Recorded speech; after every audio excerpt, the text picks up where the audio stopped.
a name that needs no introduction to anyone in the field of Indian sociology. With over 5 decades of pioneering work, Professor Indira has seamlessly blended scholarship, institution building, and public engagement.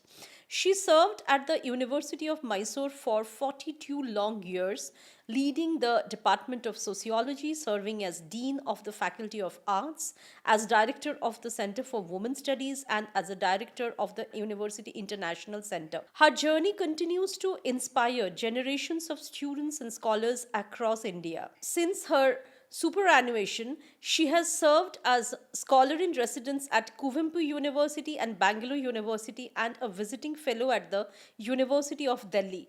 She currently holds the title of Professor of Eminence at the School of Social Sciences, MS Ramaiah University of Applied Sciences in Bengaluru.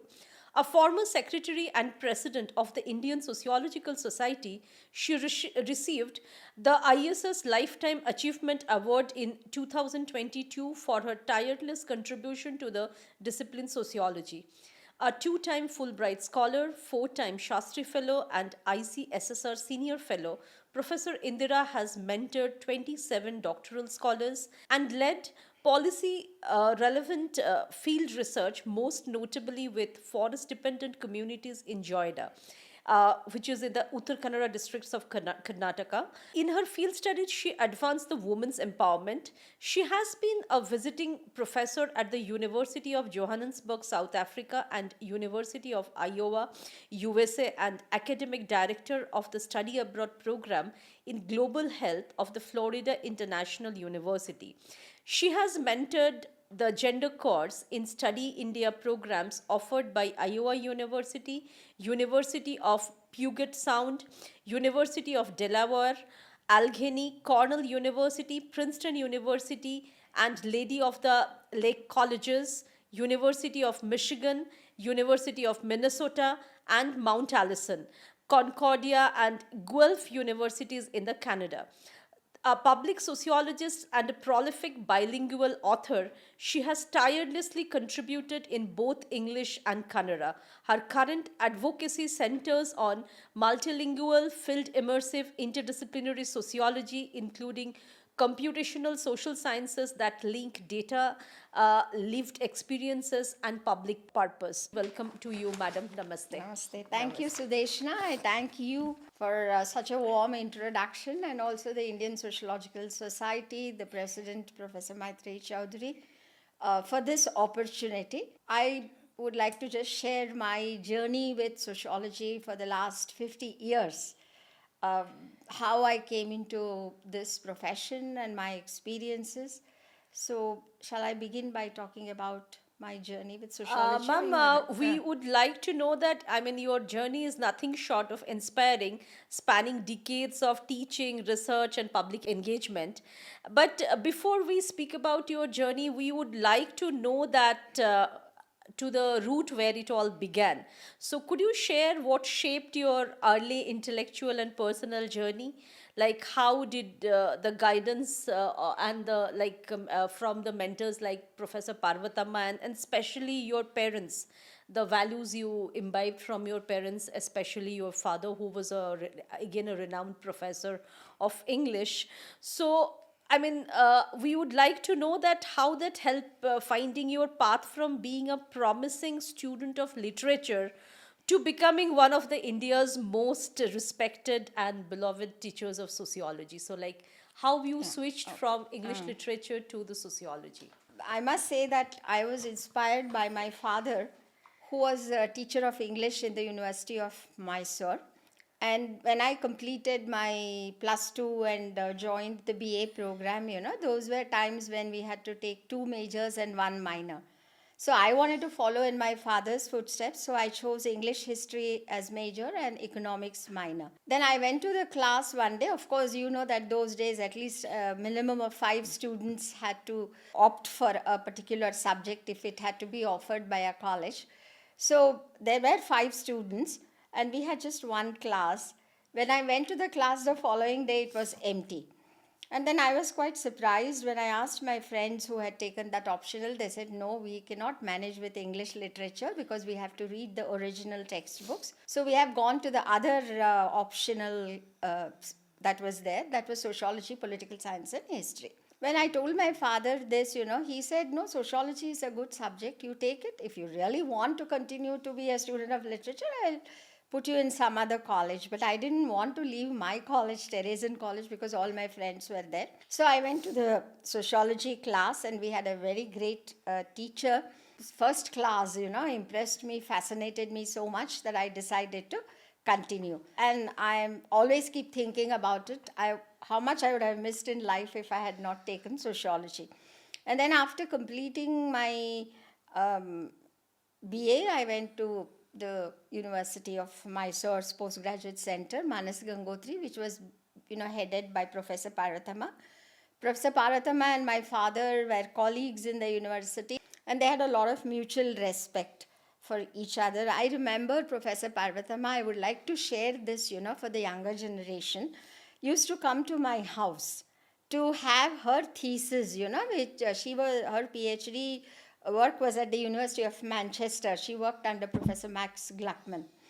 And see, a scholar of that repute, she used to come to my house. I was very young at that time, to have her thesis, reviewed from the language point of view by my father. I remember, this. See, that this is a value that we must imbibe. And the humility and exactly, as a youngster, I wouldn't understand why a professor like her has to come and have her work reviewed.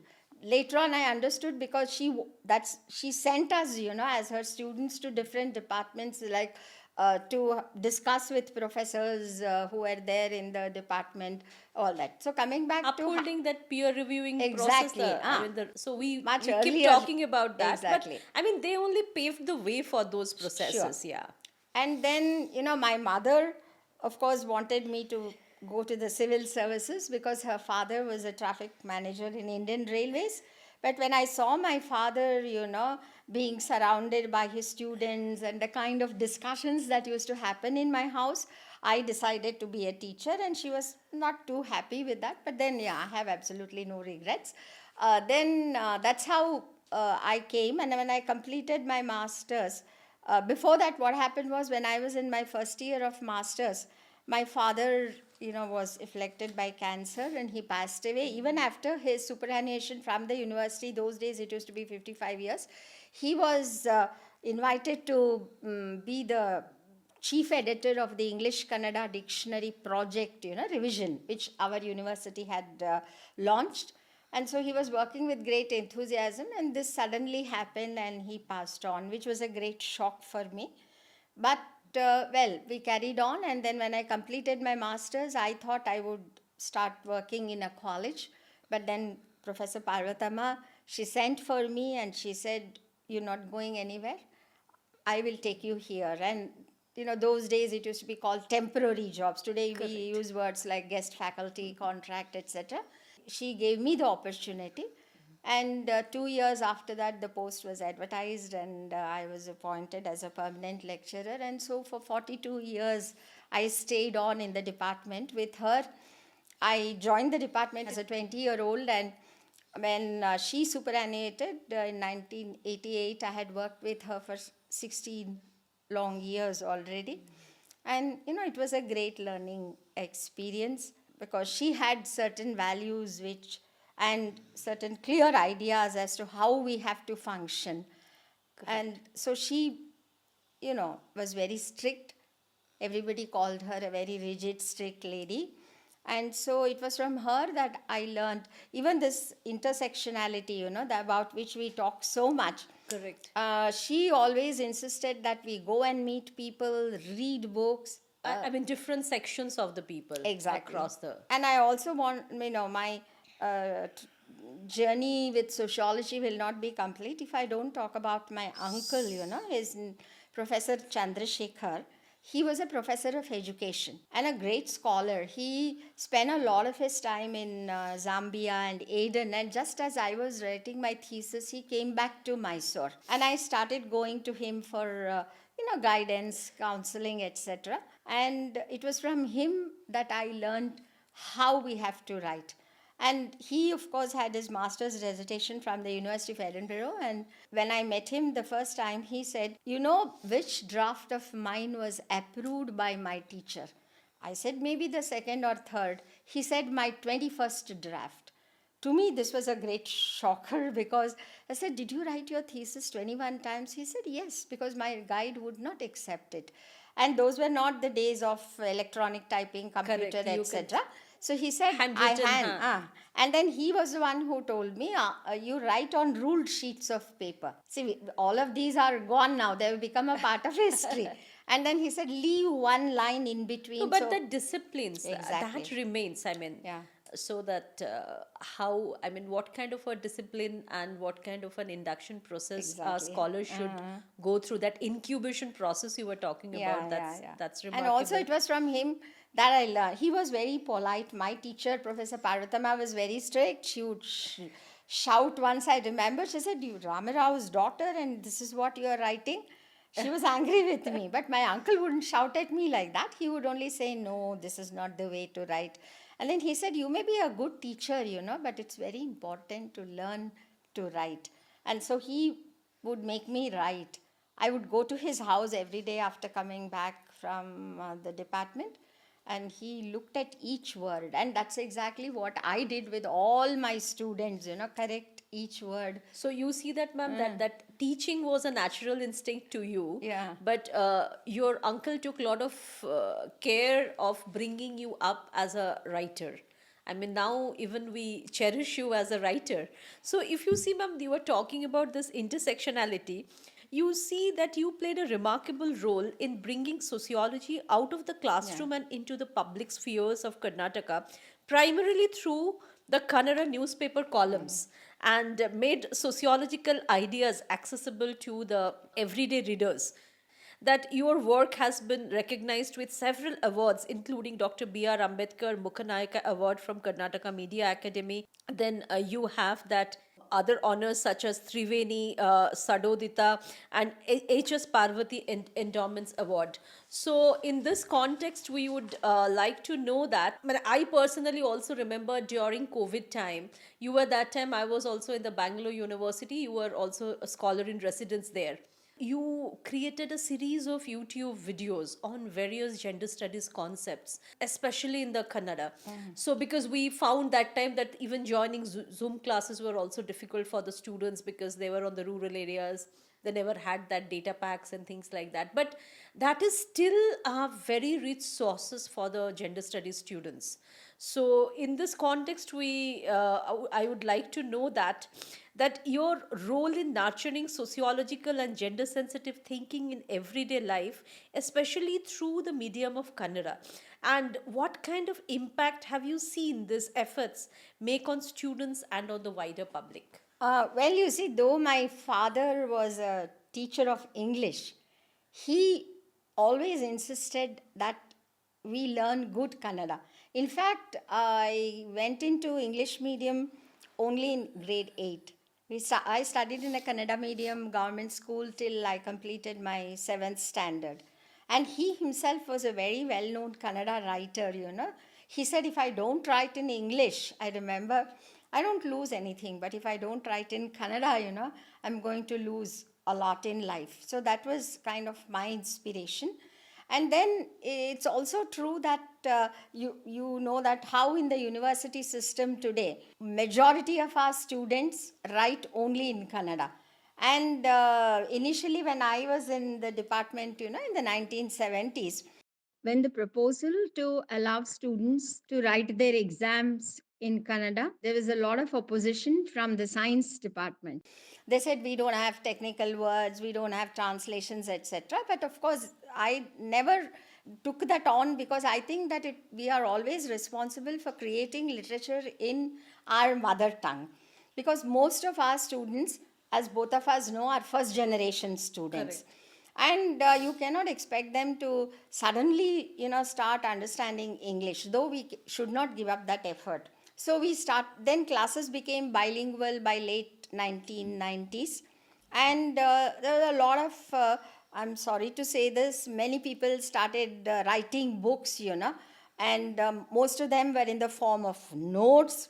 So I always had this urge to start writing in Kannada.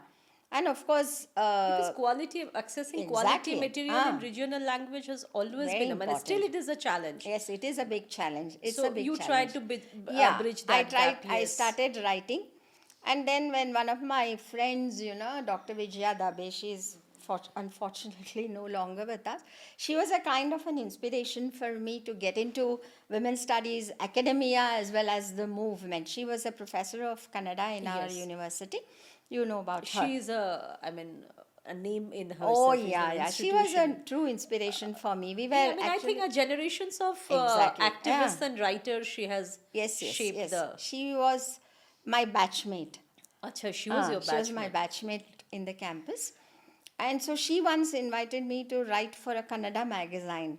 And that was the beginning of my journey in writing in Kannada. And then she started writing a daily column in Andolana, which is a very popular newspaper in our side. And then when I saw that, I was also truly inspired. Then I was asked by one of my colleagues, a professor of journalism, to write this fortnightly column in Prajanudi. That newspaper was also being published from Mysore. So I called that column Manushi. It was only on gender issues. I wrote for about 2 years, and those were not the days of computer at all. So I used to handwrite and then send it to the press, and they would, I mean, it had very senior editors, so that was no issue. Then when I got the invitation to write this fortnightly column from Prajavani, I think that really changed the course of my Kannada writing. And for 4.5 years, I wrote this column called Hosadari. That's the name we gave. And it was then that I realized that I should bring sociological issues into the public domain. So what I did was, two things are very important in writing, not just a column. I think we both know Correct. that in all our writings. One is the language part and the other is the content. That is what we tell our students. And so it was, a 600-word column that I generally used to write. And then on what should we write? I learned from the editor that one is it should have information, while at the same time it should be understood by the larger readership. So every fortnight, I would first talk to him and ask, okay, is this the topic on which I could write today? And I tried to pick up those topics that were currently, relevant in the public domain, in social life, etc. So that's how I started writing, and many people started calling me and saying, oh, we never know that sociology deals with all these things. We had no idea that your subject can take up all this. I said, So you see, ma'am, now NEP is talking about Yeah. learning through mother tongue, and there is a lot of emphasis now on creating alternative textbooks and all. But I have seen that you have been doing it, because since I began my teaching, I see that I refer to my students your books in the class, which were written in Kannada, especially on the feminist research methodology, feminist theories. And this was of, like, I'm telling that, immense importance to the students who are the first generation learner. So how do you perceive that, how you have especially your Kannada writing impacted both sociology and gender studies first generation learners in the university system? As you have rightly said, it's a big challenge. Especially during COVID, as you mentioned, when the Department of Education and many universities made online classes compulsory. Well, the impression created was that you just shift from the classroom to the online platform. And I heard, I'm not personally commenting on anybody, but I heard some of these lectures, and the translations really bothered me. They were not okay. And it was also that prior to that itself, I must mention here that the National Translation Mission, which is affiliated to the Central Institute of Indian Languages, had started translating classics into Kannada, into all Indian languages. And also they wanted to bring out a translation equivalents in different languages. So the sociology, that responsibility, they asked me if I could take it. Well, I said yes. So I think you took a dictionary project yeah, also, this is na, called that translation equivalence, sociology, that English Kannada to Kannada. dictionary, huh? And that was a big challenge. So they had initially created a team, which had translated. I found that most of these translations were literary translations. Just, you pick up this word from the very popular dictionaries and write the Kannada equivalent. But I found that that's not the way we social scientists work, because I also feel that context is very important for us when we translate. So it took for me 9 years. I worked with a team, and also this translation equivalence has 12,000 concepts that we identified, because sociology grows, and along with that its conceptual bag also keeps on growing. Lexicon changing. Exactly. We had a team, because I like working with teams. Even though I'm invited to write books, translate books, I always try and build up a team, because I think that for a teacher, it is very important to create a second generation. So I did that, and I have done this with Anthony Giddens. I will share this on this platform. But due to some copyrights issues, that Kannada translation has not seen the light of the day as yet. And that is something that is bothering me a lot. Hey, that could have been a great contribution Exactly. for the sociology students in I Karnataka. hope someday it will see the light of the day. And I cannot tell you how much of my energy and time I have invested on this. Even this translation equivalence, now I'm happy to say that the 12,000 concepts have now become the base. Whether now when this book, when the translation equivalence is published in other languages. Recently, the Malayalam version has come. So what the words that I chose. So you have chosen the same no, thing. those 12,000 words will form the base. Whether Base. this work gets translated in Malayalam or Oriya or whatever the language may be. So that's one thing. And for gender also, because you talked about those videos. So I started doing those videos because I felt that as a teacher of gender studies, I can, do my those little were, I bit. mean, so helpful for the students, and I know that now also, I mean, generations of students, they still refer to that. Yeah, That's, they're asking me if I could so, get ma'am, the English this translation. brings me I don't one know how that to do it though. You spoke about the Vijaya Dabbe ma'am's influence on you. Then we know that in 80s your sustained involvement with the Samata Vedike, and then you as a director of Center for Women Studies, then your work with you see that the forest communities of the Joyda, basically empowerment of the woman. So on these things, we see that you have consistently focused in your work, even your Manushi columns, you have persistently focused on the gender inequality in the society.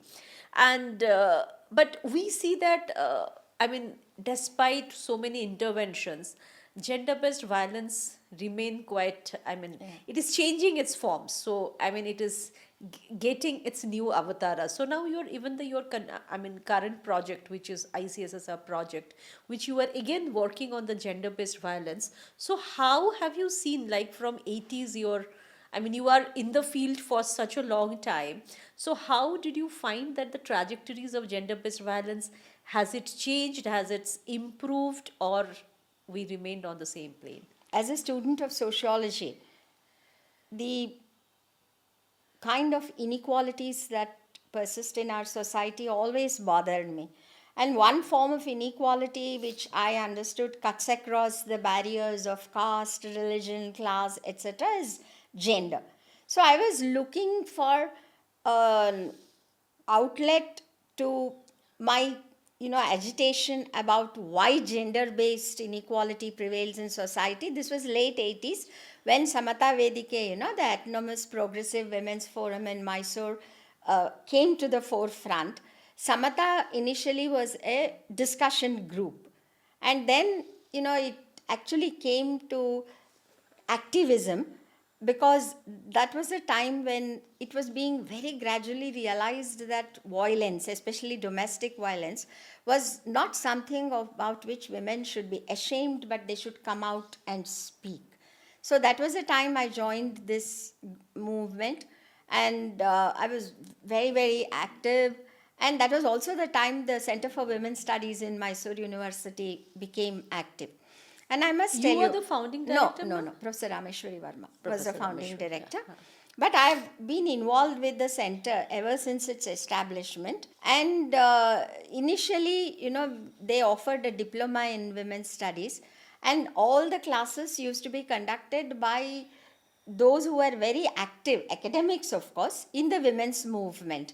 So you see that there is such a close collaboration between the movement and Academia and which is activism. not So, there ma'am, today. in this context, I would also like to see that it is also very, noticeable that you also bring, because this activist part of you also brought a significant intervention in your pedagogy.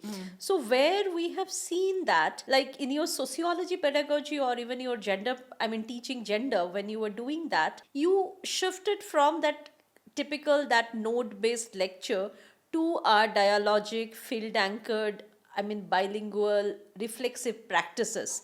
So, what concrete changes did you produce in, this pedagogical shift in pedagogy? How did you find in terms of the students' involvement? How involved they were in this new pedagogy, which your activism part in the gender, made you to introduce?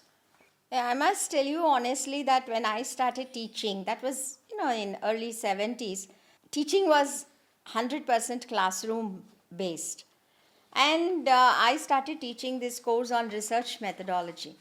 And then when I started doing research myself, I started thinking, what kind of research methodology are we teaching in the classroom? Sometimes I felt that what you teach in the classroom is not something that can be really applicable in the field, because then I started doing my field work. And I was telling you about my uncle. He was the one who told me, you must take challenging topics and give challenging topics to your students. So he also said that writing, which I think is one of the greatest lessons I have learned in life from him, is not something you start at the end of your research, but you have to write throughout. Anyway, coming back to my classroom, engagement, I felt that sociology over a period of time, because I was into teaching both gender studies and sociology, I started feeling that there is more sociology outside the classroom than inside. What's the use of a sociology that doesn't engage students in real world experiences? Initially, the response to that idea was not very encouraging, because there is this big question mark even today in our own system as to whether we should talk about our research in our classrooms, bring our research experiences into the classroom. But I think it's perfectly okay, because many people think, oh, they're talking about their work. It's not your work or my work. The students should be Obviously, exposed. my field sensitivity should reflect Exactly. No, I too find that students do appreciate Exactly, that. yeah. When you bring those anecdotal evidence from the field, they really appreciate that. And they get bored easily for, okay, you can maybe talk for 20 minutes, 30 minutes. So that's how I started engaging them. And that was also the time, I must tell you, when I started getting projects. This was a very important phase in my life. One of the first projects that I got was, to work on the relocation issue in the Nagarhole National Park area. No? So That was that Jan Kurubas. the beginning of my journey with forests, because the forest fascinates me. And when they talk of forest, it's usually animals and trees. They never generally talk about the people. Then began my journey with field research in a very big way. I started taking my students out whenever and wherever it was possible, get them to meet, the people with whom we were working. And so in the last 50 years, my own pedagogical strategies have changed. And I started believing that in our own small way, we should involve and engage students in field situations. And when I started doing my work in Joida, about which you mentioned, this was a project project, it was an Indo-Canadian project that was awarded to me and my colleague, Professor Kareem Ali Kassam from the University of Calgary, to work on for women in indigenous communities. That was a word they used then. And my work in Joida had actually started when I was invited to talk about gender sensitization to a group of forest officials in a place called Tatihallana. This is a forest training college which they have. Initially, there was a lot of opposition, hostility from the forest officers. So why should we listen to women? You know, I even remember one of the participants saying, "I'm a PhD in botany, madam. Do you want me to listen to that illiterate woman as to what kind of species I have to plant?" You know, those were the days that JFPM, Joint Forest Planning and Management, had been introduced. So I kept my patience, and for 3 days I was with them. Then with examples, I showed them that it is important to talk to women because they live there, Correct. they use the flora, fauna. And so by the end of the program, you know, their attitudes had changed.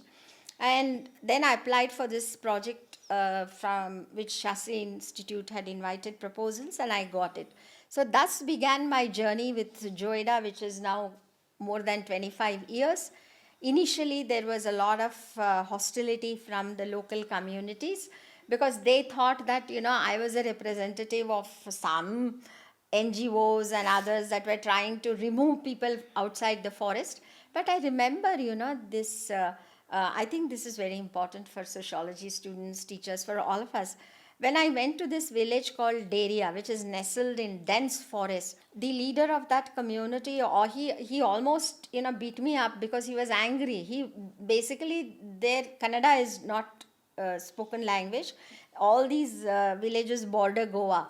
So they speak mostly Konkani. And he didn't understand what I was trying. My project was looking at the role of women in the Joint Forest Planning and Management program. Then he started saying things. He pushed all the women into one house there. He said, "Don't talk to her because, you know, she's dangerous." I remember him saying that. And then he said, "Why do you want to talk to women? Our women are fine with whatever they are." Then, you know, this friend from Mairada who had come with me, you know, he just whispered, he said, "Madam, don't get disheartened. You mark my words," he said. "If these people realize that your research is meaningful to their life, it takes their lived experiences, their priorities, their needs into consideration, they will give their life to you," he said. This was way back in 1997, 98. And then, you know, this young man, Jayanand Derekar is his name. He came. He was the only college educated youth in the region. And then he could, of course, speak a little bit of Kannada. When he came, and this gentleman who was, you know, with whom I was having this argument is his uncle. So to cut a very, very long story short, he then said, "You know, just come all the way from Mysore, which is 600 kilometers. Let us listen." Then I explained to him. And thus began our journey. And, you know, we introduced in this is what I learned from my Canadian colleague Kareem. 2 things I learned was we should have community people as our interns in our projects. And the other thing was the whole notion of participatory research methodology, which I think is so critical for both gender studies and sociology. So he said, let's ask the people, you know, what they want from us. Correct. Instead of me deciding what I'm giving them. So we brought people together. We told them we've got this project. What do you expect from us? And then Jayanand, you know, after joining our project as a community intern, he said, "I'm so fascinated by sociology. Can I do my master's?" Then he did it in Karnataka Open University. And then, you know, he also did his PhD working So under now my also guidance.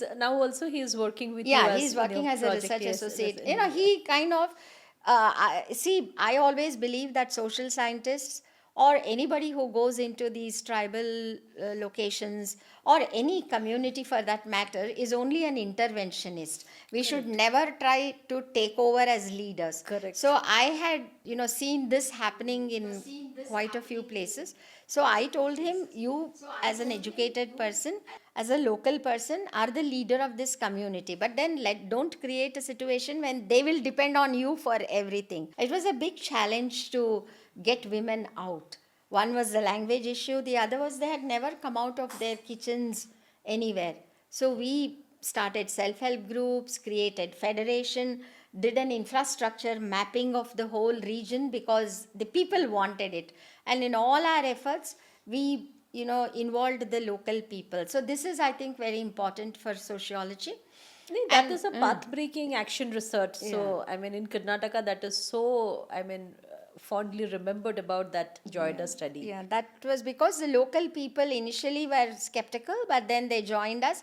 And I'm really touched that even today, whenever they have some issue coming up, they call me and they ask me, this is what is happening, what can we do about this? This is that's that involvement with the community, no? So that participatory and I think we should do that with our students also. Correct. Because now that the attention span in classes is getting reduced. Since you brought out the students' perspective, I just would like to know that in this 50 years, how have you perceived the transformation of the students' community?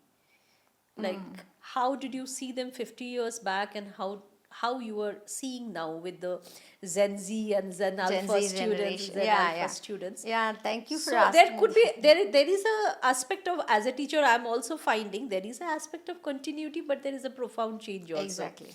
So how do you see? To be very honest with you, when I joined the profession in 1972, at least for about 15-20 years, I was very rigid. I used to get angry easily. I was so short-tempered. Never, would I tolerate even slight disruption. But then over a period of time, I started realizing that the student body is a diverse body. And one thing I did was, instead of getting angry with them for not doing what you think is right, recognize their abilities, recognize their strengths. See, everybody may not have good oratorial skills. Everybody may not have good writing skills. One person may be good in statistics, another may be good in theory, another may be good in another subject. So then I started relating to those students, and my whole tone of talking, which I, as a teacher, changed. So, ma'am, we would also like to know that how you see your writing sociology. So, how do you see that which all areas you are, according to you, you satisfactorily contributed, and the areas you still want to contribute? For me, writing is a learning experience. And I have been my greatest self-critic. Because what I learned from my teachers and mentors is that we have to first review critically what we have written. Sometimes you feel, did I write like this? And then it is also very important to read what others have written. I always say that you read for two reasons. One, not to feel low that you cannot write the way somebody else is writing, but it's also important to read to understand what you are not supposed to do when you write. So over a period of time, I learned that it's very important to write not to impress, but to empower, to communicate. And if somebody does not understand what you're writing, then what is the purpose of you being in this profession? So I would feel that in my writings, my first choice, and everybody who asks me to write, by and large tells me, please look at it from the gender angle. Initially, I thought it was a challenge, but then when you take up a topic and start looking at it from a gender angle, well, it gives you new perceptions, sets your mind thinking. So as far as my writings are concerned, I have written extensively in Kannada, and of course also in English, most of which are based on my research work with the forest dependent communities. So these works are referred quite extensively if I can go by the responses I get. And my columns have all been published in the form of books. So I also am aware of the fact that there are many students and teachers who refer these columns, not as textbooks per se, but at least But as good clarification of sources concepts and reference. Because there are areas where we may not have books as such. And so they do refer to these. And I also believe that translations of classics are very important. And I have learned, that there is no point in complaining. Just comparing what we write in Kannada with all the English classics and say, those are great. I believe that as a teacher, I have to write. That is the way you reach out to the public, take your subject to the public. See, there was a time when it was felt that academicians need not really write in popular media, that there was no credence given to that. But I am totally in disagreement with that whole notion. Exactly. I think that public should know what is in your discipline. And there is a lot of popular misconception of Exactly. what is right and what is wrong. So even what is legally wrong, that is popularly right. So that way only a teacher, only a seasoned academician Yeah. can do those public wrongs right. So that way that more and more, be it the science, be it in the social science, more and more teachers should. That's a commendable job which you have done. So, ma'am, we have so far discussed, you see that the teacher Indira, we have discussed the researcher Indira, we have talked about the activist Indira, we have talked about the writer Indira. So now we would like to know the administrator Professor Indira. We would like to see that your long association with the Indian Sociological Society and your experiences working both as a secretary and the president of the Indian Sociological Society, role of you, that how have you contributed to the Indian Sociological Society, and how you think that Indian Sociological Society can we make more relevant? See, when I became a member, that was years ago, when my teacher, Professor Parvatama, called all of us and told us that we should become members. For me, it was a great feeling. Never did I imagine then that one day I would be secretary, president, or a member of the MC. What I tried to do was, for me, my guiding principle when I became president of the Indian Sociological Society was inclusion. Because there was a feeling that Indian Sociological Society is predominantly Delhi, Mumbai, metro based. So my objective was to break that feeling that only people from Delhi and Mumbai and those big cities, are related to ISS. So as far as it was possible, I took it out to colleges and started talking to people and said that you all belong here. And so that's one thing I was able to do. And another thing that I learned was you are dealing with 5,000, 6,000 people coming from different regions of the country, speaking different languages, exposed to different academic cultures. So patience was one thing that I greatly learned, and listen to everybody. And I liked sharing. That was how, talking about my own stint in the Indian Sociological Society, I think that if you understand diversity, which is what sociology teaches us, and not get perturbed when people question you, because basically sociology is about questioning. Critical thinking. You cannot, of course, may please all the 5,000, 6,000 members, maybe. To the extent possible, what I tried to do was try to listen, try to discuss, and take dissent and disagreement, with a very positive mind set. I think that Indian Sociological Society has great credibility. It's an organization that is highly respected in academic circles, both at the national level and at the international level. Now there are certain issues that the society must deal with. One is, I'm passionate about recording and tracing the history of sociology. This archives attempt, what is going on now, is itself a very good step. But however, in tracing the history of sociology in Karnataka itself and also in the south, So, ma'am, in this respect, I would just like to ask you that we often speak of the distinct sociological traditions which are emerging from institutions like Bombay School of Sociology, Lucknow School of Sociology, or even at contemporary, we do talk about the Delhi School of Sociology, in a sense comprising JNU, DU, Yeah. Jamia all together. But we see that the rich and significant contributions from institutions in South India have not been documented, or I mean systematically documented, or either institution wise or region wise. We see that there is a lack in that. So, in your view, why this gap persisted, and I mean, what do you think that I mean, isn't it the right time that we should take a concerted effort to document and consolidate the southern contribution to the Indian sociology? Sure, there is no doubt. Actually, even in the South, sociology has a history of more than 100 years. When we are talking of, the history of sociology in this country, you just cannot overlook the role that South India played. When the University of Mysore, for example, when Professor A.R. Vadia came from Mumbai to our university, of course, he came to the Department of Philosophy, but still, him and Professor Bajendranath Seal, they were the ones who said that philosophy becomes meaningful in many areas only when you bring the sociological perspectives.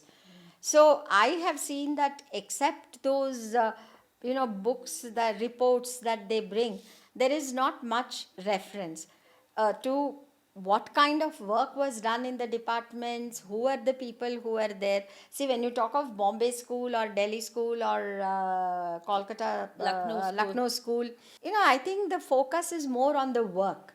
So for us here, it has been by and large, it is very important to respect our seniors and trace the role that they played. But about the work as such, which trajectory has the work taken?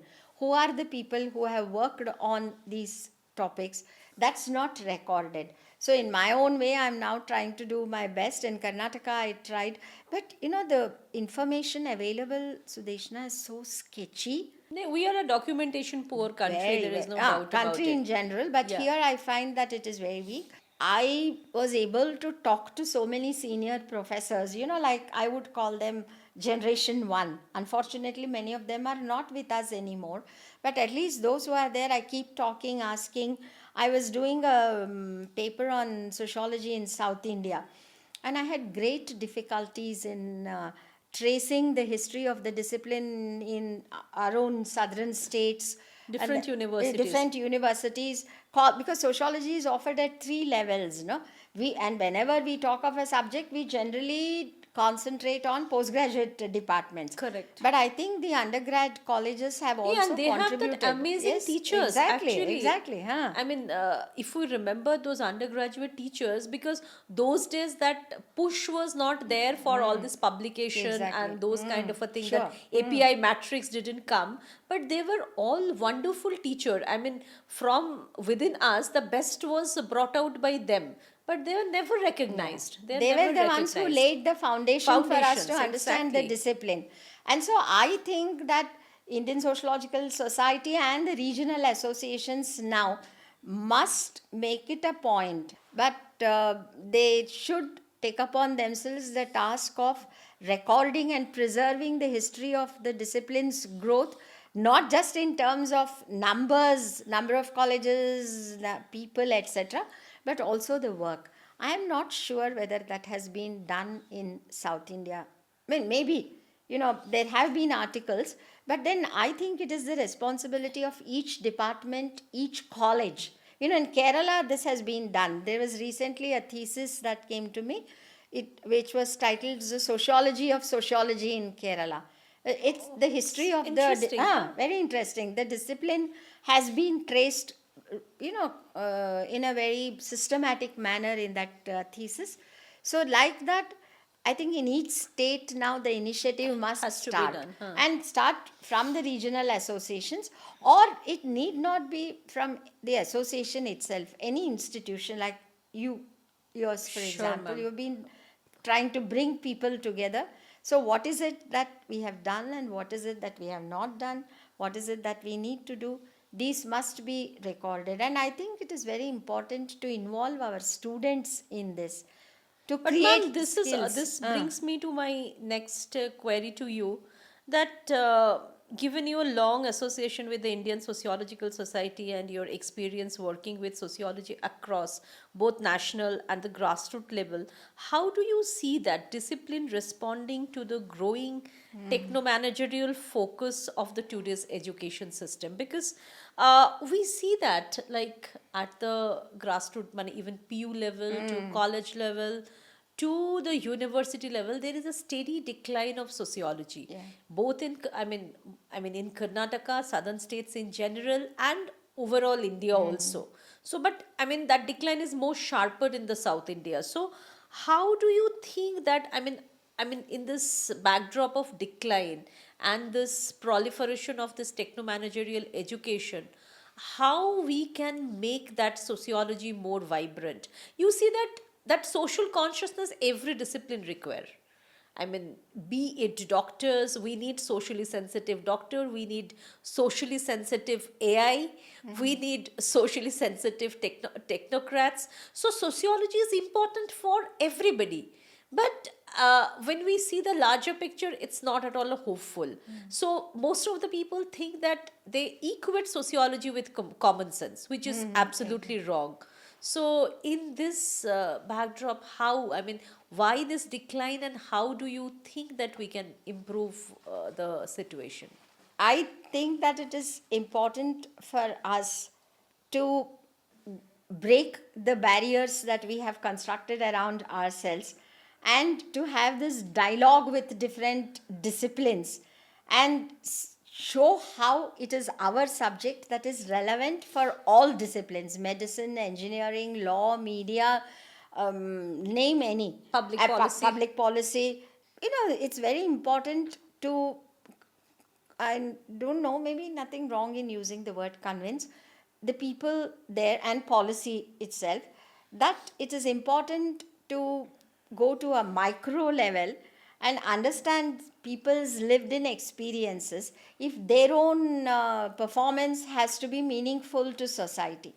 So I don't think sociology must keep itself in a kind of a box, what we are now talking as out of box thinking. It has, there are a few people, of course, who think out of box. And I also think great responsibility lies on our teachers. I am of the opinion that the field is yours and it's up to you to show how your subject is meaningful and relevant. See, I was once talking, I just can give this example, to a group of principals of engineering colleges. This was in some technical university in Hyderabad. And when I started, my talk was on relevance of social sciences and sociology in particular to technology, technical education for that matter. And then I gave them examples to show how, they don't take social realities into account.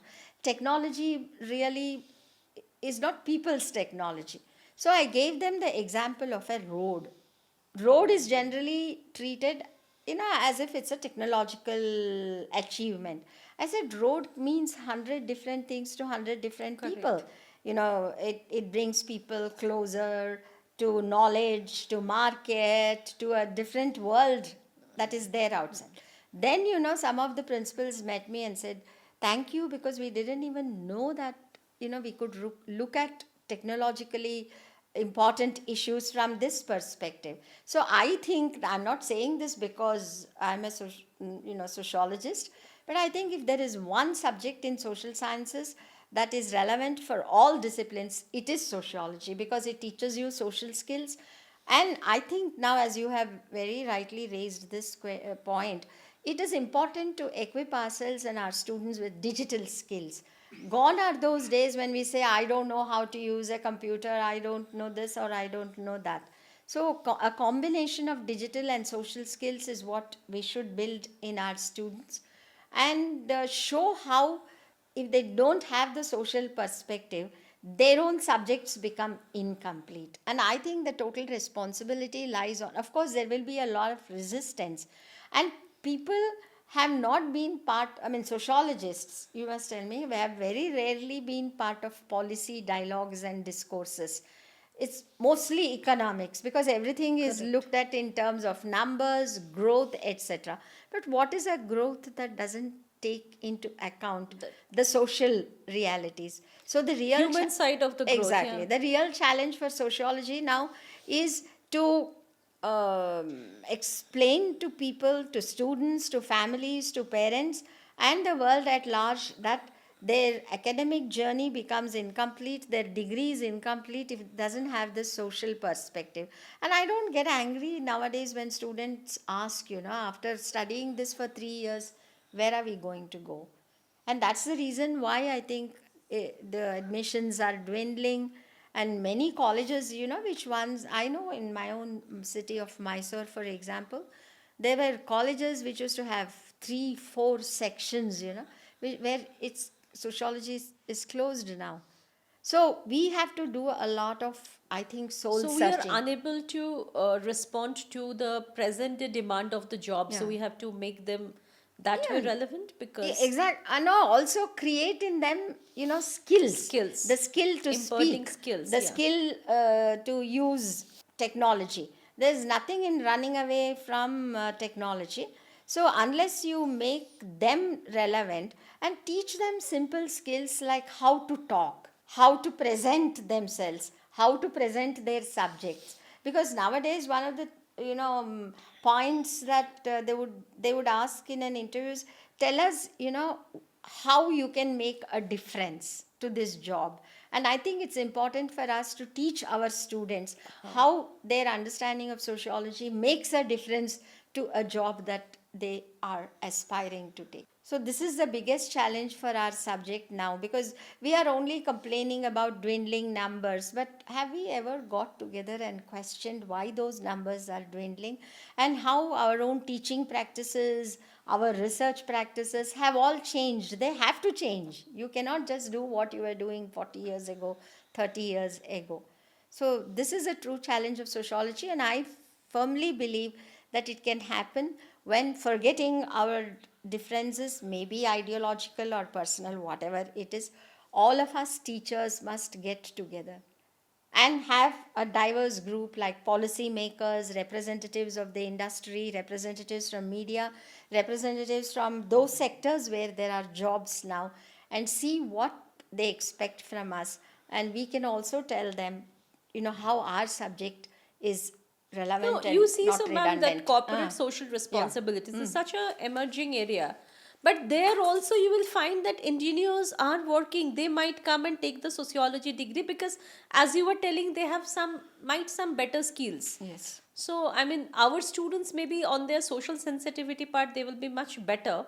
So, but I mean, you are absolutely right, ma'am, that how we are lacking in terms of I mean, we have to concentrate more on new age skills. Exactly, and sociology asks questions that nobody else asks. That is how this subject has grown and emerged.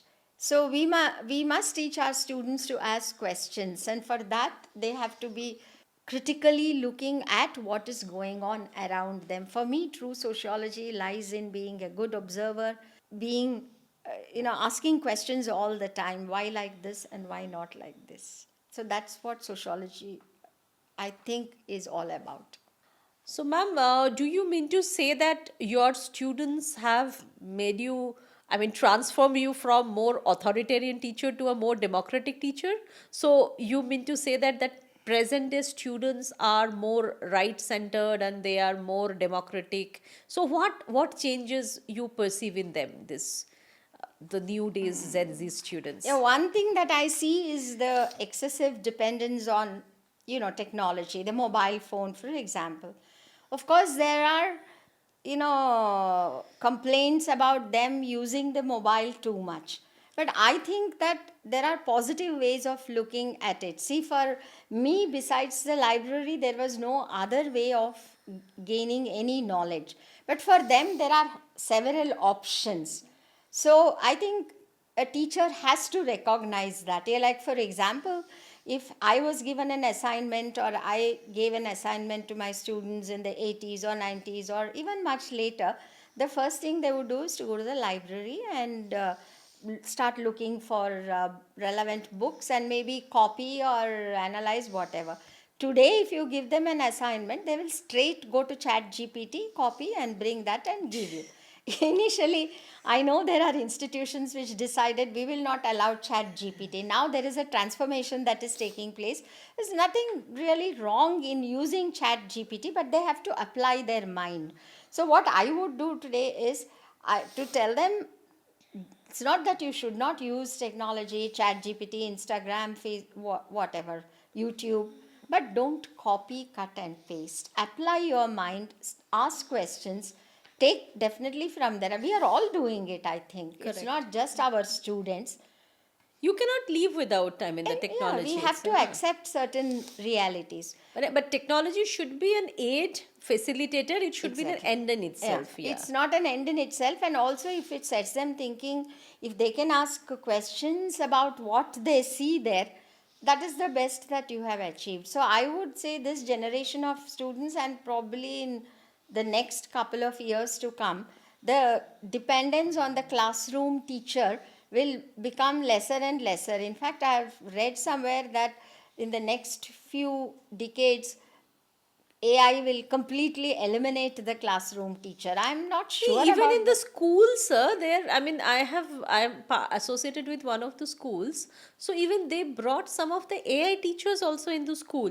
But I think they may be able to teach, but will they able to touch the minds of the students? Will Exactly. they Yeah, that able is to what I'm trying to bring say. any Jayanand from Joyda to become a PhD and the research scholar? I don't think so.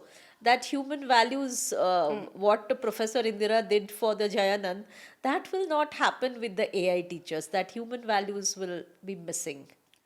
And it's also making this whole, I mean, So I'm telling that if the AI is teaching, then students, why should they waste their time and come to the institution?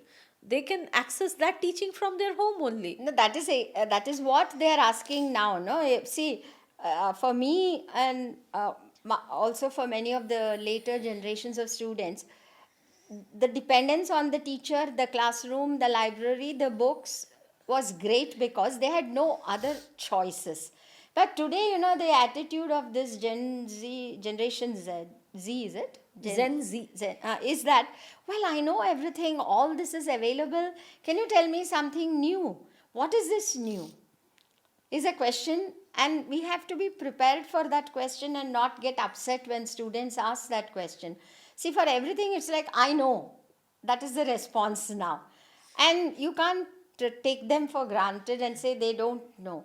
So, how, as you said, certain values, certain perceptions about social realities, they are the only areas where I think a teacher now can definitely influence them, and by setting examples. So in our own methodological parlance, I would say using case studies, field visits, taking them out and allowing them to compare realities with what they see. And any of the students that I am dealing with right now are those in the comfort zone.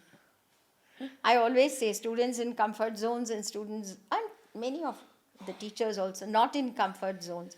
So to bring them out of comfort zone is something that is a I think challenge. we have to do. It's a challenge. challenge. Definitely we have to do, especially this generation. That's what I try to do. Thank you so much, ma'am, Thank you. for your this wonderful explanation of the things, and thank you so much for your time. It's learning experiences for all of us, and I think our generations to come will cherish all your. Thank ISS, you, Indian Sociological Society and the President, Professor Moitri Chaudhary, for this wonderful initiative. And it is a very, I mean, it's my privilege, I consider that, to being with you for such a long time and learning with you. Thank you so much, madam. Thank you. Same from me here.